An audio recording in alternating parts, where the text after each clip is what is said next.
ఇంకోటి ఇప్పుడు ఇవాల్టి మార్కెట్ వాల్యూకి అనుగుణంగా అప్డేట్ చేయాలి కదా, మళ్ళీనా ఎట్లా పని చేసేస్తారు ఈ లోపు చేసేయమంటే? ఇప్పుడు ఆ రోజున టెండర్లు మార్చాలి, మళ్ళీ టెండర్లు మార్చాలి, కొత్త ప్రపోజల్ తీసుకోవాలి వాళ్ళ దగ్గర తీసుకోవాలి. ఇప్పుడు అప్పట్లో ఓ బిల్డింగ్ 50 కోట్లది అవుద్ది అనుకుంటే ఇప్పుడు 150 కోట్లు అంటారు సహజంగా. అంతే, అన్ని రేట్లు పెరిగిపోయినాయి కదా. దాని ప్రకారం వస్తాయి. అది ఎంత ఖర్చు అవుతుంది, దానికి వనరులు ఎక్కడి నుంచి తీసుకొస్తారు?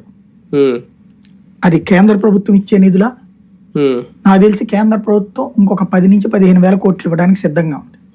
వీళ్ళు అదే రాజధాని అని అనౌన్స్ చేస్తే అది నిధులు రిలీజ్ చేస్తుంది 10-15 వేల కోట్లు. దాంతో మనం ఈ భవనాలు పూర్తి చేయొచ్చు. ఇప్పుడు అండర్ కన్స్ట్రక్షన్ ఉన్నాయి. అవి కాకుండా అక్కడ ఇంకా ఇంకా రావాల్సిన ఏంటి, జ్యుడిషియల్ అదే మన ఎమ్మెల్యేల క్వార్టర్ లేవు యాక్చువల్గా, కొంచెమే ఉన్నది. అది మంత్రులకి వీటికి వరకే ఉన్నది. ఇప్పుడు ఐఏఎస్లు ఐపీఎస్లు ఇది కూడా కడుతున్నారు కదా, మంత్రుల క్వార్టర్స్ అనేది ఒకటి రావాలి.